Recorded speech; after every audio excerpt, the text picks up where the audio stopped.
sudah pernah dengar toh?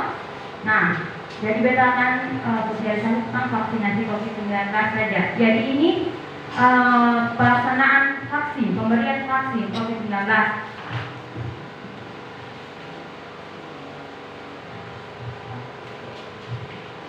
Ya, jadi secara garis besar, kenapa sampai Katong harus ada pelaksanaan pemberian vaksin COVID atau pelaksanaan vaksinasi COVID-19.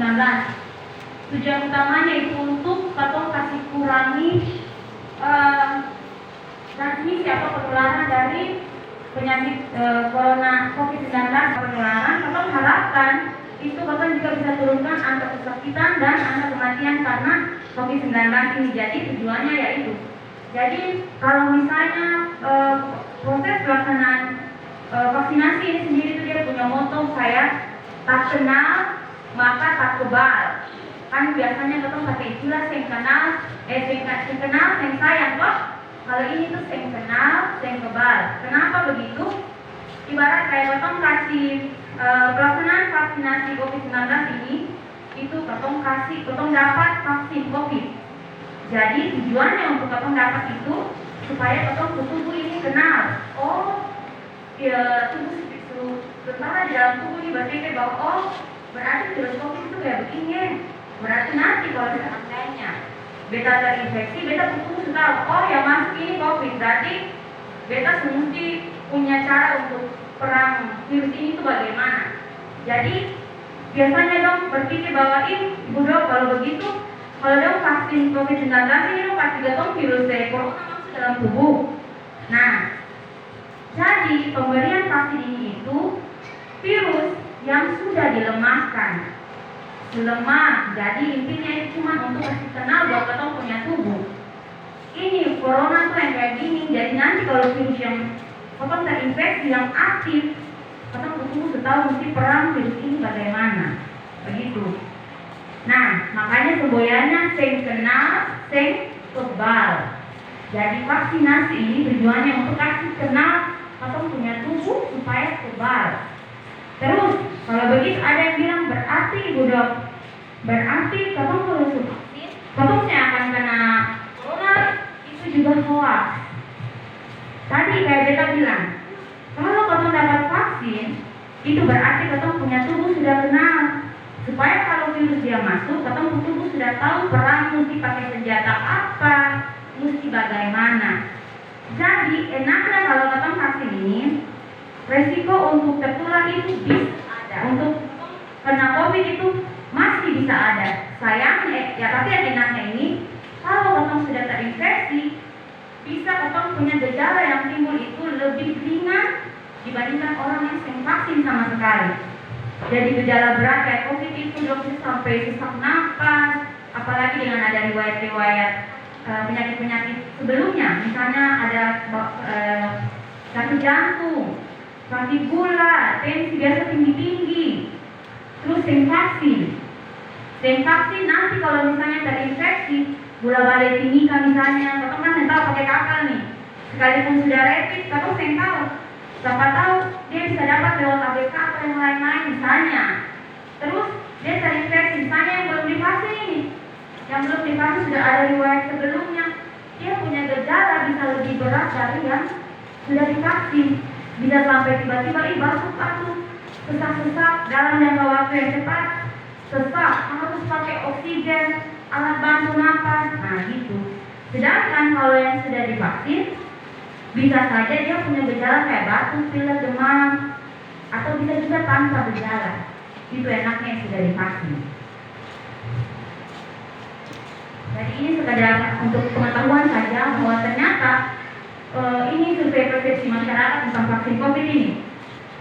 Dari 100% ini ada sekitar 7,6% yang tolak, yang memang saya mau vaksin.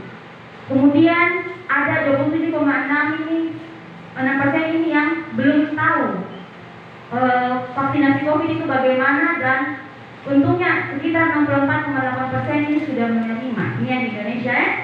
Jadi beta harap kan di sini hampir dari katong ini masih masuk kategori yang belum tahu nih. Bukan tidak kan, belum.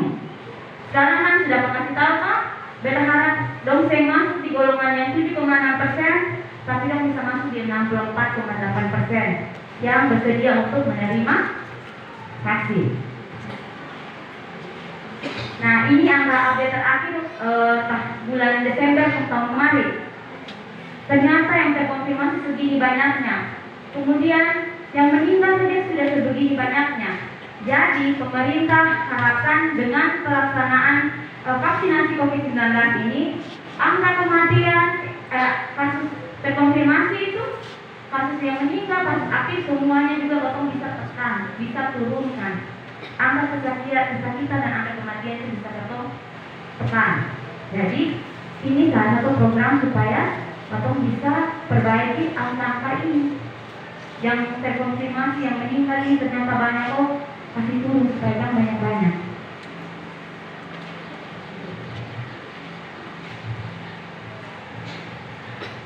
Bapak Ibu, nanti kita kasih tunjuk video. Jadi ini video teknisi atau lakukan vaksinasi COVID-19 di Puskesmas Watsi. Jadi begini, sebelum kita masuk ke sini, dong akan pasti bertanya kalau gitu, Ibu Dok, siapa-siapa saja divaksin? Apakah betul semua dalam ruangan ini bisa? Sebenarnya di sini dikategorikan usia 18 dulu sebelum revisi itu 18 tahun ke atas dan 60 tahun ke bawah. Dan jadi usia di antara 18 sampai 60. Tetapi sudah direvisi semua perhimpunan dokter, ada perhimpunan dokter paru-paru sendiri, perhimpunan dokter spesialis jantung, penyakit dalam sendiri, semua sudah gabung, sudah jadi satu persepsi, sudah memutuskan bahwa ternyata lansia itu berarti yang dikategorikan di atas 60 tahun bisa divaksin. Jadi di atas 80 tahun, usia di atas 18 tahun, 18 tahun ke atas boleh divaksin. Berarti yang adik-adik kecil di bawah 18 tahun belum bisa divaksin.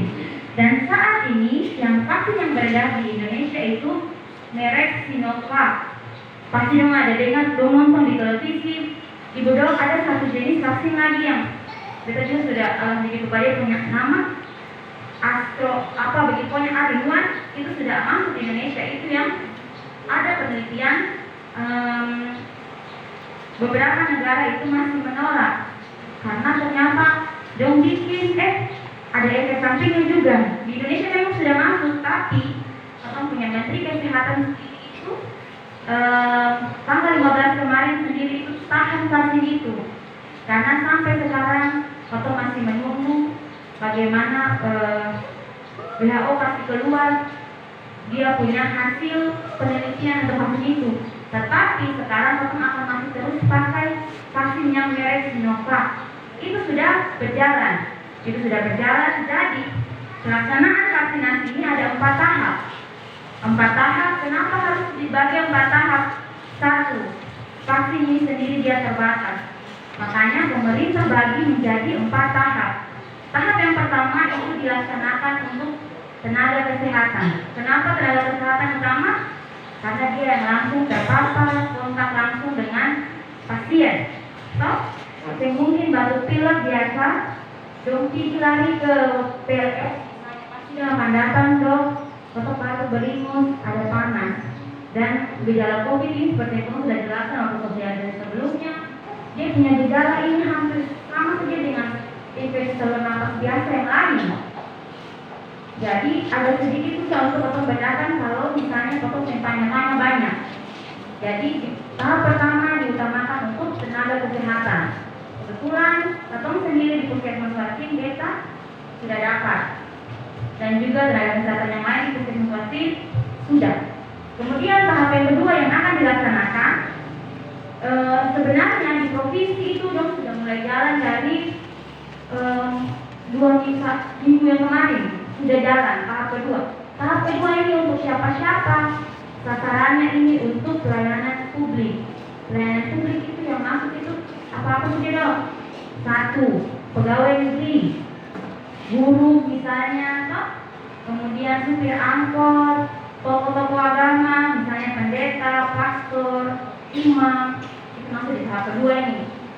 Supir angkot, tukang ojek, orang yang kerja di PLN, di bank, TNI, Polri, security di bank, itu semua masuk dalam pelayanan publik. Masuk dari pelayanan publik itu maksudnya dong punya pekerjaan atau pelayanan itu berkontak langsung dengan masyarakat luas, dan dong juga masuk dalam orang yang beresiko. Nah, makanya sekarang ini tahap ya dong, evidence sudah yang belum. Nah, ini sementara kita menunggu dari Dinas Kesehatan Kabupaten ini tahap kedua ini dapat mau laksanakan kapan?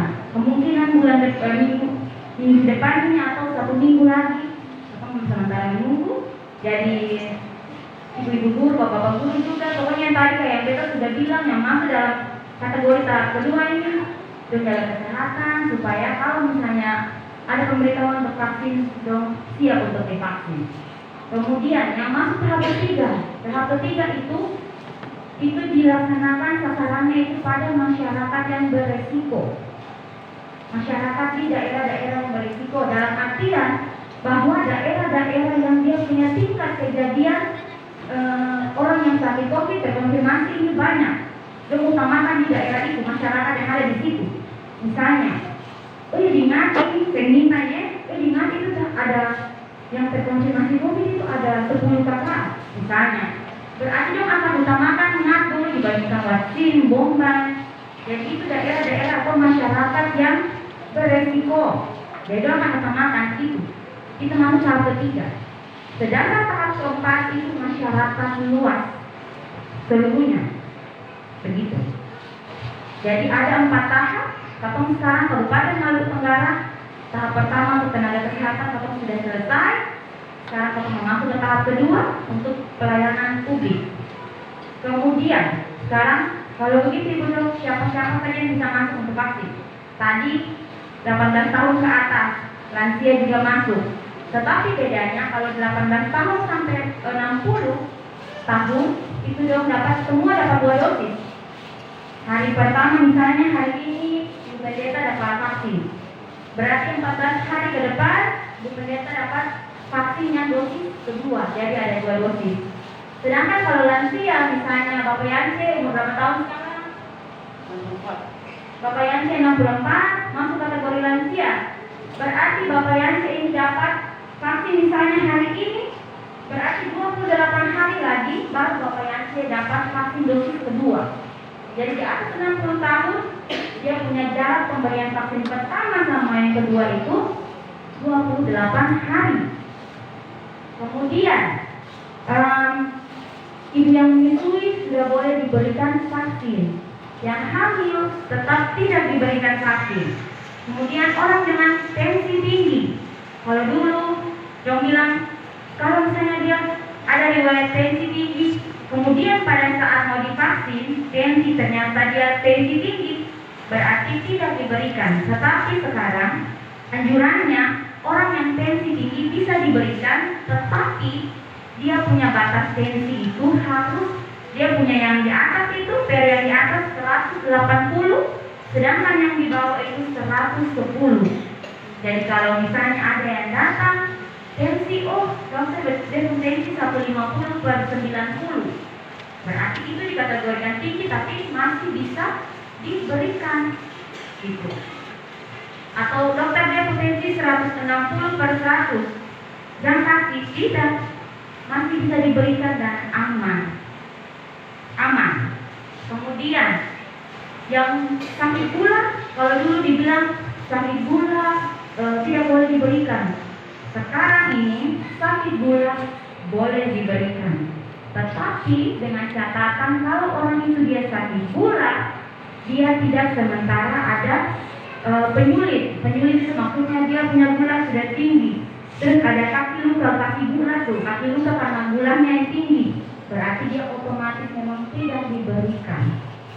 Kemudian dia ada punya riwayat alergi, atau dia kesehatan autoimun. itu tidak boleh diberikan juga. Dan ada beberapa Misalnya seperti orang yang ada sementara kemoterapi karena dia sakit kanker, sebaiknya juga tidak diberikan. Atau kalau misalnya, jadi kalau misalnya Bapak Ibu ada masuk untuk proses pelaksanaan vaksinasi ini, ada 3 kategori: dapat diberikan, tunda, dan tidak diberikan. Yang masuk dalam dapat diberikan, kayak kita bilang tadi, dia memenuhi semua syarat yang tadi. Oh, dia ini tensi bagus, tidak ada sakit gula, kemudian dia batuk pilek, dia punya riwayat batuk pilek 7 hari belakangan ini tidak ada, yang ada sementara pengobatan kanker atau kelainan darah yang lain, boleh diberikan. Itu berarti masuk dalam kategori dapat diberikan. Kemudian kalau misalnya datang di meja berikut lagi, si dokter akan bertanya, Ibu nanti ada punya, Ibu 7 hari belakangan ini ada batuk pilek, demam, atau misalnya Ibu ada pernah sakit terkonfirmasi COVID? Iya Ibu dok, 1 bulan lalu itu dia mau habis isolasi, 1 bulan lalu itu di Milngom, puskesmas Milngom sana. Berarti dia masuk dalam kategori tunda. Karena dia pernah terkonfirmasi, berarti dia tunggu sampai dia itu dinyatakan sembuh. Setelah itu 3 bulan terhitung dari dia yang dinyatakan sembuh, lalu dia bisa terima vaksin. Berarti karena dia sudah pernah terkonfirmasi, berarti dia dinyatakan ditunda. Yang boleh dikasih dulu. Kemudian, atau dia ada batuk pilek, dokter 4 hari kemarin dia ada batuk pilek, demam tinggi kan. Kalau gitu Ibu ketemu dulu ya. Ibu ambil obat segera untuk keluhan batuk pilek, demam tinggi, enakan dan kembali lagi. Nanti bilang hari apa kembali, atau obat habis kembali ke periksa untuk divaksin. Kemudian itu jadi dimasukkan dalam kategori ditunda. Kemudian masuk dalam kategori tidak diberikan.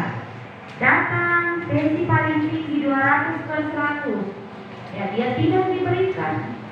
Dia sakit gula 225, ada kaki luka, sementara kaki luka ini, berarti dia tidak dapat diberikan. Karena orang kalau sakit gula, kakinya kalau luka atau ada luka pun baunya pasti beda dengan sakit luka yang lain. Itu pasti beda. Jadi kita akan tahu. Atau gula tinggi, sekarang jadi bikin dia komplikasi, dia gagal, misalnya dia punya